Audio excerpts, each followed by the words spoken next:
Olá, meu amigo, minha amiga, seja muito bem-vindo ao canal Jefferson Vieira Descomplicando os Tributos. Se você é novo por aqui, já não esquece, deixa o like, se inscreve no canal e segue a gente nas redes sociais. Hoje a gente vai tratar de um tema muito legal e é a continuidade de um vídeo das séries que a gente está fazendo sobre a reforma tributária. O tema do vídeo de hoje é a linha do tempo. O que já foi aprovado, o que vem por aí, o que você tem que se preparar, olhar na sua empresa, orientar seu cliente. Então vamos lá, tudo começou com a Emenda Constitucional 132, que foi promulgada no finalzinho ali de 2023. Ela foi a grande responsável por instituir um novo modelo de tributação sobre o consumo aqui no Brasil. Essa Emenda Constitucional substituiu 5 tributos: PIS, COFINS, IPI, ICMS e o ISS, que passaram a ser unificados em 2 novos tributos, que é o denominado IVA dual, que é a Contribuição sobre Bens e Serviços, de competência federal, a CBS, e o Imposto sobre Bens e Serviços, de competência compartilhada entre municípios e estados, que é o denominado IBS. O grande objetivo dessa unificação é simplificar o sistema, tornando ele mais racional, transparente, combatendo a guerra fiscal entre estados e municípios e, principalmente, corrigindo distorções que sempre geraram insegurança jurídica. Além disso, foi criado o Imposto Seletivo, que é destinado a incidir sobre bens e serviços considerados prejudiciais à saúde ou ao meio ambiente. Por exemplo, cigarros, cerveja, materiais de combustíveis. Outros pontos importantes foram a adoção dos princípios do destino, a previsão de cashback para consumidores de baixa renda e a previsão de uma longa transição com duração até 2097.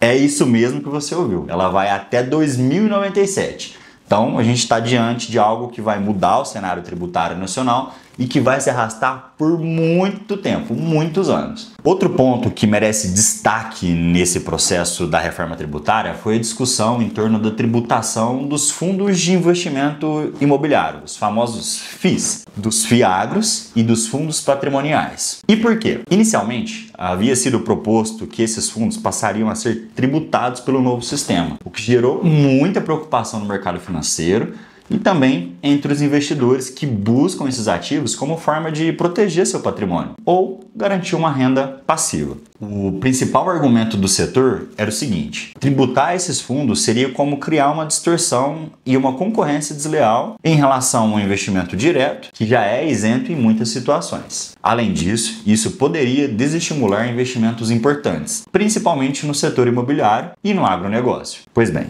o governo chegou a vetar a regra que mantinha a isenção, sinalizando então que pretendia cobrar o CBS e a IBS desses fundos. Mas, no final de toda essa discussão, o Congresso Nacional, ao analisar ali os vetos do presidente da República, derrubou a tentativa e garantiu a manutenção de isenção para os fundos imobiliários, fundos agropecuários e fundos patrimoniais, como já estava previsto ali na redação original da reforma. Então, nada mudou. Isso mostra que, além de aprovar a reforma, o Congresso também está atento às pressões no mercado e tenta preservar ali os setores que são considerados estratégicos para a economia, para alavancar o PIB, até porque a gente sabe que hoje no Brasil o setor de agronegócio, principalmente o setor de agronegócio, é um dos principais na produção de renda ali que eleva a produção do nosso PIB. Ou seja, nada muda para esses fundos. Eles continuam isentos da CBS e do IBS, como sempre foram. Aqui vale uma ressalva que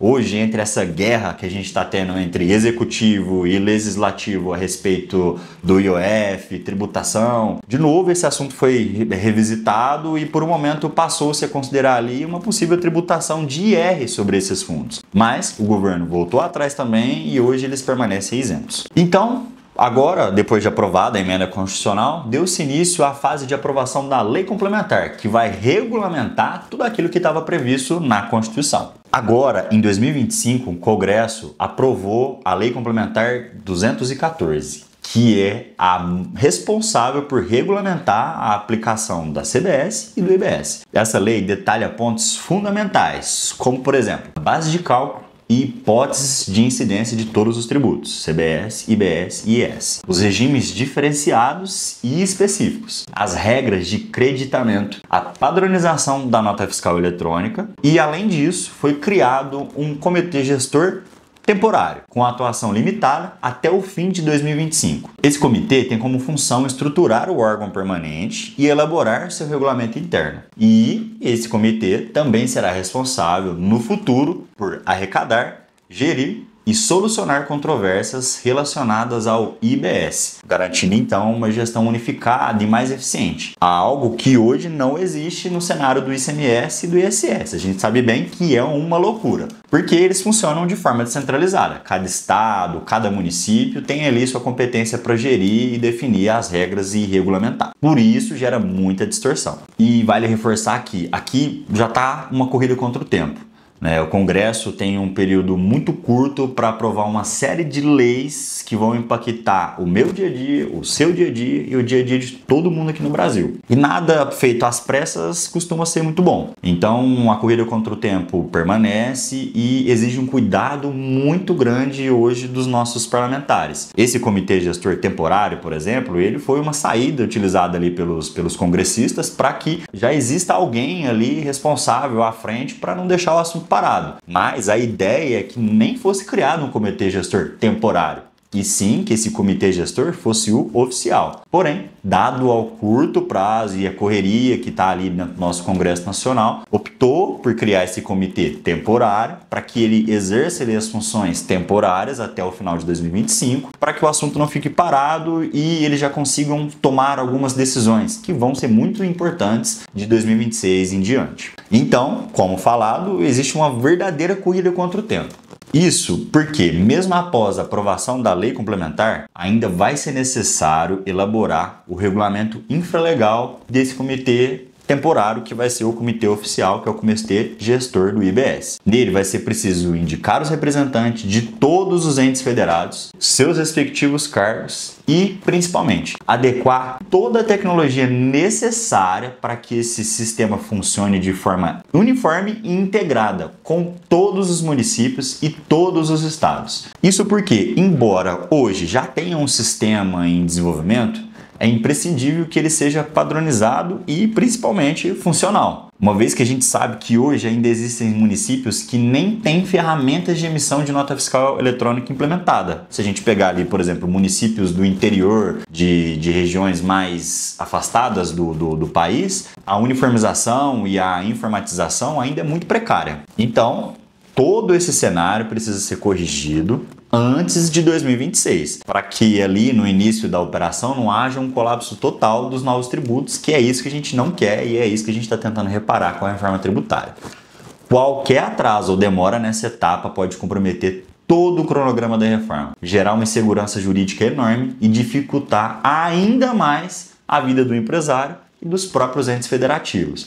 É o pior cenário possível. A gente não quer isso. Então a corrida contra o tempo já começou e vai impactar a vida de todo mundo. Por isso é muito importante que você, contador, advogado ou empresário, esteja muito atenta a todas as alterações legislativas. Por isso, muito importante, já siga a gente nas redes sociais, a gente vai deixar aqui o link do nosso Instagram, TikTok, acompanhe a gente lá, porque a gente está sempre publicando e divulgando todas as alterações legislativas para você ficar 100% atualizado. Agora que você já entendeu como que a gente chegou até aqui, vamos seguir com a linha do tempo da implementação prática da reforma tributária. Primeiro, é fundamental entender cada etapa, para que você, como empresário, contador ou profissional do direito, estudante, advogado, possa se antecipar e se organizar. Então vamos lá. Em 2024 e 2025 foi o período reservado para a aprovação das leis complementares e para a estruturação do comitê gestor temporário e também do comitê gestor do IBS. Nesse intervalo, as discussões técnicas e políticas avançam para preparar o terreno para a implementação. Já em 2026, começa o início da fase de testes.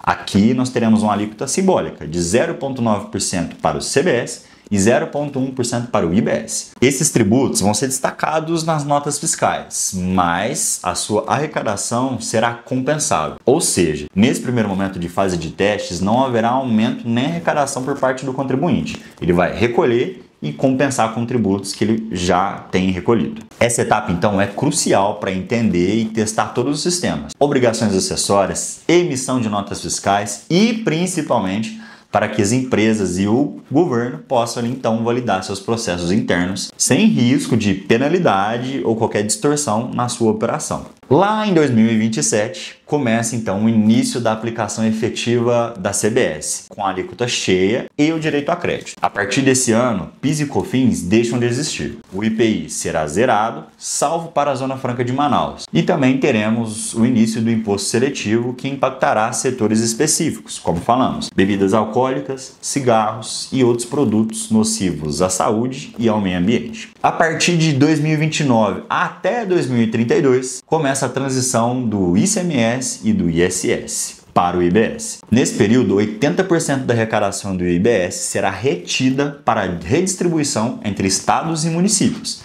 seguindo a média histórica de arrecadação desses entes. Isso vai evitar choques bruscos de receitas para os entes federativos e garante uma transição gradual e segura. Ou seja, o estado ou o município não vai ficar ali prejudicado naquilo que ele arrecadava todos os meses com os tributos ICMS e ISS. Enfim, 2033 é o marco definitivo. ICMS, ISS e IPI deixam de existir então completamente. A retenção sobre o IBS aumenta para 90% nesse momento. O sistema estará já mais consolidado, mas ainda com mecanismos de transição vigentes, que vai durar de 2034 até 2077. Nesse longo período, a retenção vai sendo reduzida gradualmente, à razão de 1,45 ao ano, até atingir 4% em 2077. Trata-se de uma regra de transição extremamente dilatada, de 2033 até 2077, muito tempo. Isso é feito para garantir segurança jurídica e previsibilidade fiscal de arrecadação aos entes federativos. Já lá no finalzinho de 2078 a 2097, mesmo após a redução da retenção inicial, haverá ainda uma retenção adicional de 5% do IBS. Isso vai ser feito para direcionar os estados e municípios que demonstrarem ali perdas reais de arrecadação, de forma que compromete ali toda a estrutura social daquele ente. E esse percentual também será reduzido gradativamente até que em 2097, lá no finalzinho do século, essa retenção seja completamente extinta. E aí então, a partir de 2097, 100% da arrecadação do IBS será destinada ao local de destino do consumo. O princípio do destino estará integralmente implementado, corrigindo distorções históricas que prejudicavam a competitividade e a arrecadação dos estados consumidores. Vamos então falar dos saldos credores e dos benefícios fiscais. Como que fica? Um dos pontos que mais gera dúvida diz respeito então ao aproveitamento dos saldos credores de ICMS e os benefícios fiscais que hoje boa parte das empresas aqui no Brasil possuem. Quanto a esses créditos acumulados de ICMS, a regra é clara. Eles poderão ser utilizados até 2032, desde que estejam previstos em lei e devidamente homologados pelos respectivos estados ou municípios. Isso vai garantir uma segurança jurídica para as empresas, você empresário, que acumula ali créditos no longo dos anos no desenvolvimento da sua atividade. No caso de créditos vinculados a bens do ativo, o aproveitamento seguirá o prazo de transição estabelecido. Já os demais créditos, aqueles que não vinculados a bens do ativo, poderão ser utilizados em até 240 meses, ou seja, 20 anos, com correção monetária pelo IPCA a partir de 2033. Essa compensação será detalhada também para uma lei complementar específica que ainda será editada e promulgada. Com relação aos benefícios fiscais de ICMS, tão comuns em algumas regiões, eles estão garantidos até 2032. Depois disso, eles não poderão mais ser prorrogados e serão extintos gradativamente, acompanhando a redução do próprio ICMS até sua completa extinção em 2033. Já com relação aos créditos de PIS, COFINS e IPI, ainda não há regras auto-aplicáveis. A compensação desses créditos dependerá de nova lei complementar a ser ainda discutida e aprovada futuramente. Portanto, é muito importante acompanhar esse tema muito de perto, para não perder nenhum detalhe. Então, vamos falar agora da trava na carga tributária. A reforma tributária trouxe também um mecanismo para evitar que a carga tributária aumente de forma disfarçada ou silenciosa ao longo do tempo. Por isso, foram criadas duas travas muito objetivas. A primeira delas, em 2030, será feita uma análise da arrecadação da CBS e do imposto seletivo, nos anos de 2027 e 2028. Se for constatado que essa arrecadação superou proporcionalmente o PIB, a média de arrecadação histórica de IPI, PIS e COFINS entre 2012 e 2021, a alíquota de referência da CBS será revista para baixo. Em 2035, a mesma lógica vai ser aplicada, agora considerando a arrecadação conjunta da CBS e do IBS entre 2029 e 2033. Se houver excesso de arrecadação em comparação com a média dos tributos extintos, haverá também redução da alíquota. Essas travas vão então funcionar como uma proteção para evitar aumentos camuflados da carga tributária e vão dar também maior previsibilidade para o ambiente de negócios, para você empresário conseguir tomar as melhores decisões de maneira mais acertada. A reforma tributária representa uma transformação muito profunda e gradual no modelo de arrecadação aqui no Brasil. Embora a sua implementação esteja diluída ao longo de décadas, seus efeitos já começaram a impactar as empresas e os governos. Por exemplo, em 2026, a gente vai começar a testar os sistemas com alíquotas ali simbólicas. Em 2027, a CBS entra em vigor definitivamente. Até 2033, completaremos a transição dos tributos antigos. E, finalmente, em 2097, teremos um sistema plenamente baseado no princípio de destino e já completamente implementado. Por isso, quem se prepara agora certamente sai na frente. Então, atualize seus sistemas, faça simulações tributárias, avalie impactos e acompanhe de perto as regulamentações complementares. Não se esquece de, se você está precisando de um acompanhamento profissional, de perto, de confiança, já nos contate, entre em contato através do nosso Instagram, do nosso WhatsApp, peça uma consulta prévia, gratuita, sem custo nenhum. Podemos te ajudar e ficaremos extremamente felizes em ajudá-los a fazer essa transição da maneira menos onerosa possível. Então, se esse vídeo foi útil, se você gostou, chegou até o final, não se esquece de novo, deixa aquele like, deixa um comentário, se inscreve no canal, ativa o sininho para não perder nenhuma notificação. Esse é mais um vídeo da série que a gente vai tratar sobre a reforma tributária. É um tema muito extenso, muito denso, com muito assunto para tratar, então nós vamos fazer uma série de vídeos. E se você não quer ficar de fora e perder nenhum desses vídeos, inscreve no canal, deixa aquele comentário, uma dúvida, uma sugestão, vamos responder todos vocês. Muito obrigado e até a próxima!